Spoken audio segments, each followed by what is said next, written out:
A world that is one. Home to 8 billion people and countless species, living across nearly 200 countries with diverse needs, facing multiple economic, social, and governance crises. Challenges intensified by the climate crisis, geopolitical tensions, wars, violence, hunger, and deepening inequalities. In this world, even though we're limited by borders, finding solutions is urgently needed. And in 2024, the G20, the Intergovernmental Forum of the world's major economies, took place in Brazil. The civil society organizations monitor and influence the G20's decision through Civil20, or C20, an official G20 engagement group established in 2013. Since then, C20 has grown stronger each year, striving to promote the sustainable development and the human, environmental, and economic rights for all. It has held governments accountable for their multilateral commitments, advocating for an effective financial means of implementation and allocation of resources, so all countries can achieve these commitments. C20 Brazil has taken this momentum forward by addressing pressing social and environmental needs and uniting the civil society's voice for impactful change. The main result of this process was to bring us together to think and act collectively at the regional, national, and global levels. In Brazil, the C20 was chaired by the Brazilian Association of NGOs, ABONG, having the NGO Gestos Sherpa under the motto Civil Society for a Sustainable World. The C20 governance includes also co-chairs the International Advisory Committee and the C20 Steering Committee, supported by a national secretariat. The C20 Brazil gathered almost 2,000 organizations from all over the world. It hosted 3 major meetings that welcomed national and international members, decision makers, and G20 authorities. The inception meeting in March in Recife, the middle term meeting in July, and the C20 summit in November, both in Rio de Janeiro.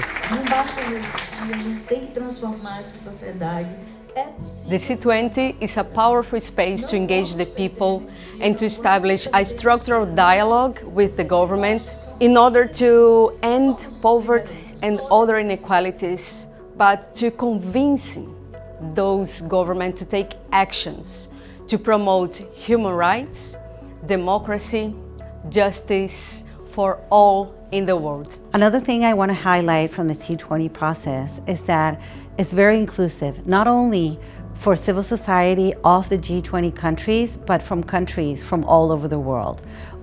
Any civil society organizations that wants to engage and wants to work together to build this recommendation is more than welcome to do so. And that's how we did it. Some of our historic demands as tax justice have been taken into account by the G20 Brazil. Other demands, such as the justice and access to fair financing for the benefit of people, are the next challenge.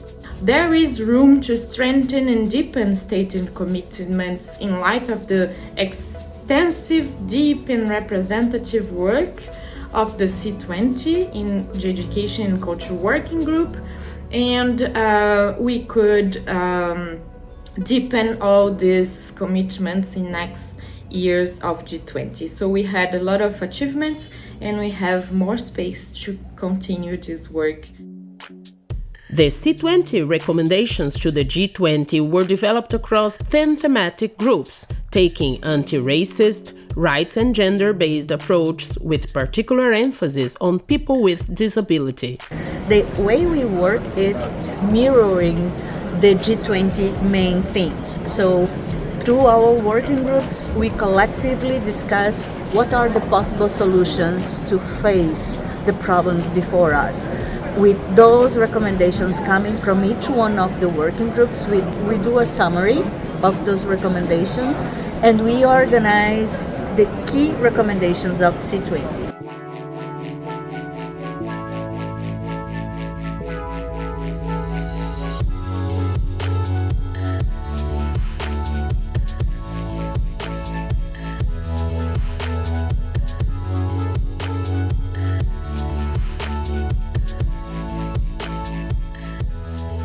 So for the majority of the Brazilian civil society organizations, it was a learning experience, as a lot of them has never heard about the C20. So I do believe that after participating in this process, for them it is an opportunity to understand and learn about this different space where they have the opportunity to advocate and demand from our leaders change in the world. In those occasions, we were able to develop and to deliver statements on behalf of the working group, reflecting all those exchanges and the positions that we agreed in our working group. And also the C20 working group on fair, inclusive, and anti-racist economies brought a novel discussion onto the reality of financial intermediation and investment from the macro perspective to a micro perspective. Out of the many strong recommendations that we made about sustainable, fair and nutritious food for everyone on the planet, I would like to highlight the Global Alliance Against Hunger and Poverty.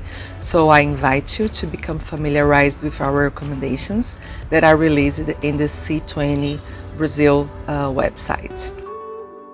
A summary of their recommendations was officially handed over during the third G20 Sherpas meeting held on July 4th in Rio de Janeiro.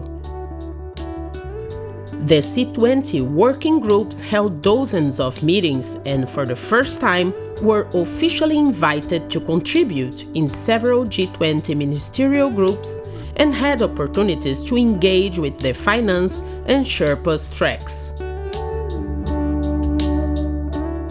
All work done through the working groups were based on moving forward with gender equality agenda, anti-racist approach, and also trying to bring up the voice of those who were in the societies left behind. On behalf of C20, I would like to thank all the C20 members, the International Advisory Committee, the Steering Committee, all the co-facilitators and our secretariat. We did an amazing work this year. We were able to deliver very important recommendations to G20 countries, and we were also able to influence the agenda of this year. Finally, after much hard work, in November 2024, C20 bids farewell to Brazil and welcomed its next host, South Africa. There, the C20 will continue in pursuit of a fairer, more sustainable world, pushing countries to honor their multilateral commitments and to promote just, peaceful, and equitable societies where one day no one will be left behind.